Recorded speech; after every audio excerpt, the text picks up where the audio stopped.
Sandra. Sandra or Sandra? Sorry.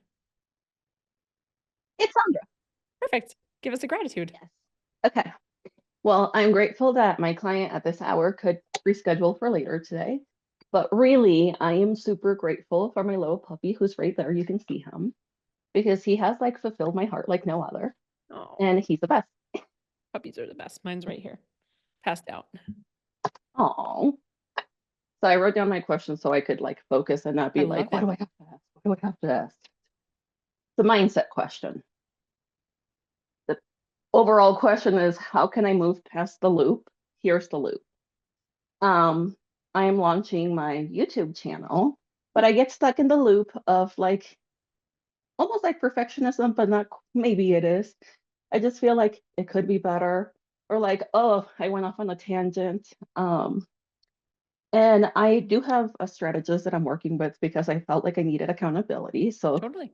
that should happen. But what I don't want to happen is what tends to happen with my violin recitals, which is I film, I put it together, and finally I'm like, oh, good enough. And then I never want to look at it. I want to Sure. actually be proud of my work. Yeah, That's what I I do. love it. So do I do. Um, okay, I have a couple directions I want to go here. The first question that I want to ask you, and this is you collective, so I'm asking everybody. I admittedly, I know this about myself, go on a lot of tangents. And I'm just curious if they bother you, and you could be totally honest in the chat box. But when I go off on a tangent, does it devalue? Is it annoying? And it's okay if it is, and maybe you just answer rhetorically in your head. But the first thing I would say there is sometimes tangents are really great.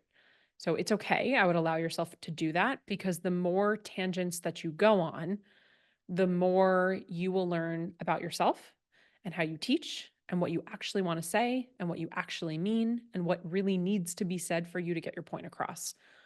So for me, and I was a school teacher, I'm all for the tangent because the tangent is where you create the clarity on how you can actually say something faster. But this is the equivalent to when people are umming, right? Like,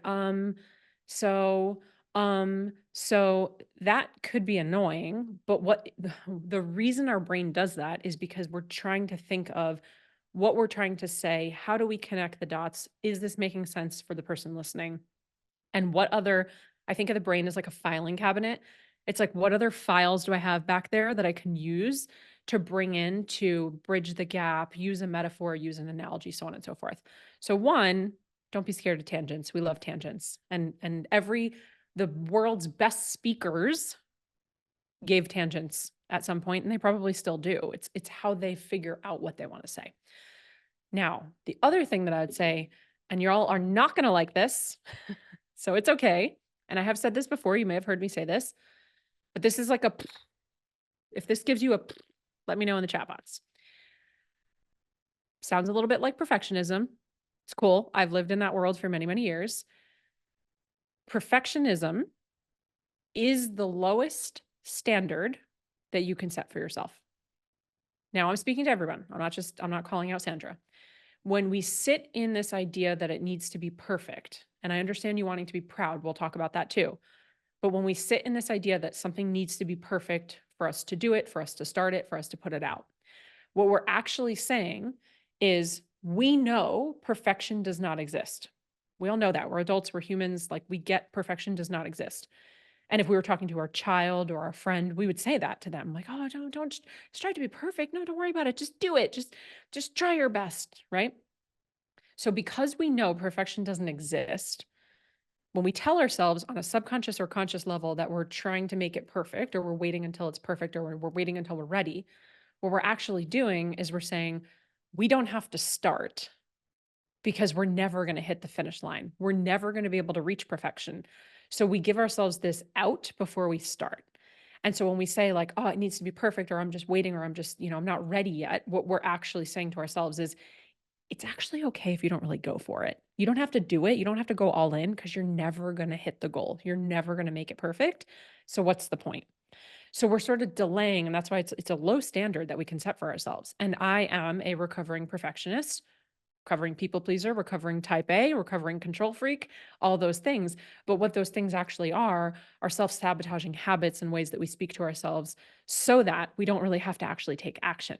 Now, I'm not saying you're not taking action, and I'm not speaking directly to Sandra, I'm speaking to all of us because we do this with perfectionism. It's a mask that we put on to hide behind having to actually show up. So the thing that I would say about you being proud, I'm going to sit down for this one. So what I would say about you being proud is, much like success, much like hard, much like, I don't know, any word, we're creating the definition. So when you are creating the definition of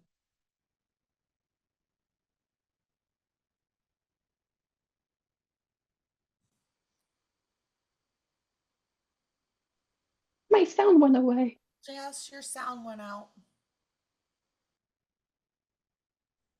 Your sound went out when you said when you are creating the definition of proud. I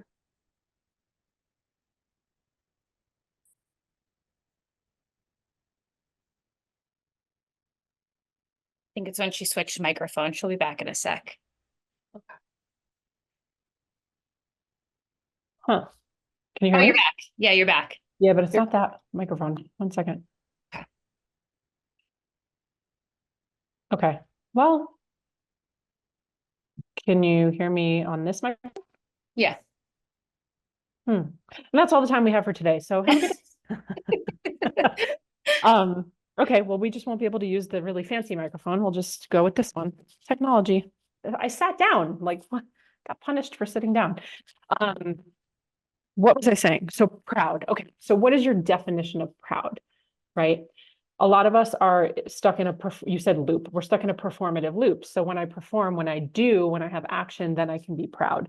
So I would say just be very mindful for all of you what your definition of proud is. What do you need to do in order for you to be proud of yourself? Me personally, putting something out there is enough for me to be proud. Like hiring the consultant to help you is enough for me to be proud. That's a huge step. 99% of the population don't do that. They won't do that step.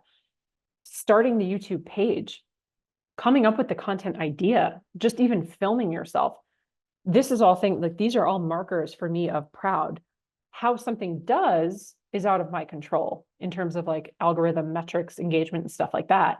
So I'm not going to measure my proud off of that. And when you say, I want to be proud if I watch it back, you can all take this with a grain of salt. Don't watch it back. I don't watch anything back that I do.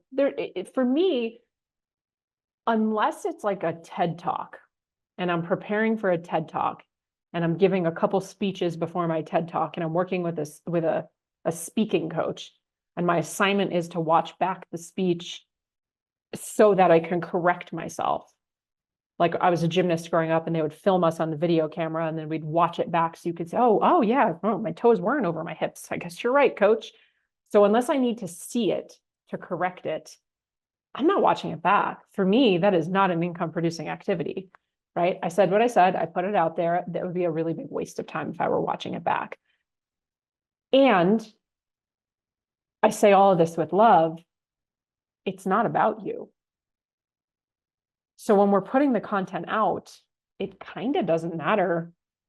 Of course, you want to be proud of it and you want to like it and you want to make sure that you're like hitting the nail on the head, but it's not for you. The content is for the person. The content's for your community, from your audience, for your client. The content is to help them. And so it's like when people do talk about speaking on stages and they talk about, if you're so worried about what you look like on stage, it's like you've shifted the focus to the wrong place. It shouldn't matter if my nose is running, which y'all know my nose runs when I speak. If my nose is running on stage or my hair is out of place or somebody doesn't like my shoes and I'm thinking about that the whole time that I'm talking, now I've made it about me. And that's not what I'm there for. I'm the steward for the information. I'm there to just get one person in the room to have the tiniest 1 second, that's it. My job isn't to blow everybody away. My job isn't for everybody to like me. My job isn't for me to say the most profound thing that everybody in the room has ever heard. It's the one person who takes away one thing. And the thing that they could take away might not even be something that I said. It might be something that I just be. They might take away, I like how she pauses. That's like really impactful. I didn't realize that. Like when I talk, maybe I want to slow down more. I liked her shoes. I liked how she dressed. Like it doesn't matter what they're taking away, but when we're thinking about it, when we're watching ourselves back, we are, of course, if you want to better yourself, I get that. But if we're so focused on it, then have we really lost our focus? I guess is what I would say. I don't know if I answered your question. Yes, no, that makes perfect sense. And I'm glad that I asked that on a day that I have to turn in a recital submission. So thank you for that. I have a quick follow-up question, I hope. Yeah. Starting a mailing list, because it goes hand in hand. Sure. I have a private practice, so I have like 15 clients, and so that's all I have. What do I do? That's great. It's not only 15 clients. That's amazing. Congratulations. So you want to start an email list? Yes. Cool. Lauren, I don't know if you can help me on this one. If you have our email training, it's totally free. There's no bait and switch. I'm not selling you anything. It's a free training. Who here has taken the free email training that we have? If you have, tell me in the chat box if it's been helpful. Thank you. We have a 10 video series on how to build your email list. It's everything from how to start to the technology to the marketing and messaging of it. And it shows you exactly how to do that. But essentially what you would want to be doing is you want to create something that is free in exchange for people's email. So this is very meta because my free training is about how to build an email list, but it is in itself a free training, right? It's an opt-in. We call them freemiums. They can be called lead magnets. They can be called opt-ins. They all kind of synonymous. It's the same thing. So I'm going to give you a link. Lauren just gave it to you. You can put your email in. You can receive the training and get a ton of value from the training. It just happens to be that that's what the training is about. So it's kind of funny, but it is free. It's on our website. So you want to create something that is free that people are going to give their email for. The best thing that you would do is create the thing that's free. It needs to offer a solution to a problem. So what is a big problem that your audience members have, specifically the ideal client that you want to target? Now, over time, you're going to have an arsenal of free things. We have dozens and dozens and dozens of free things. Some of them are quick little PDF downloads. Some of them are 10 video series. Some of them are audio meditations. Some of them, we have a book list that's all like on a Google spreadsheet thing. So there's a million different things that you can do for what the free thing is. Couple things to just check yourself with. This is for all of you. And this is so great for our Empower people that are on, because this is the module they're on this week. Is it good enough that you would download it? Excuse me. Is it good enough that you would give your email up for it? Right. So a lot of times we're like, okay, here's my favorite mug. It's like, I don't really care about that. Like, I'm not sure that I'd give you my email for that. So when you're putting it together, is this something that you actually would download or you would give your email up for? And then again, like we were saying with the memberships, less is more. So this is where sometimes I'm like, do as I say, not as I do. Your free opt-ins do not need to be 10 videos in like a whole portal. This is like a big thing that we do in this particular email training is a big thing that we do in our company. But we also have like quick little, oh, download this PDF. It's super easy. It's a checklist, right? So just think about like if you were to download and you go into it and you have to watch 6 hours of video, are you going to watch it? Probably not. So how can you get the person the transformation in the shortest amount of time and the shortest amount of information? Thank you so much. That's awesome. Cool. And then you just talk about it on social media and you can talk about it anywhere else, but you talk about it all the time. Actually, you all registering for this free coaching call was an opt-in. You had to put your email in to get the Zoom link, right? So you can have wait lists that are opt-ins. You can have coaching calls that are opt-ins. You can have a webinar itself can be an opt-in, but I wouldn't suggest you use those things all of the time because you want it to be something that people can just download all of the time that you don't have to actively show up for.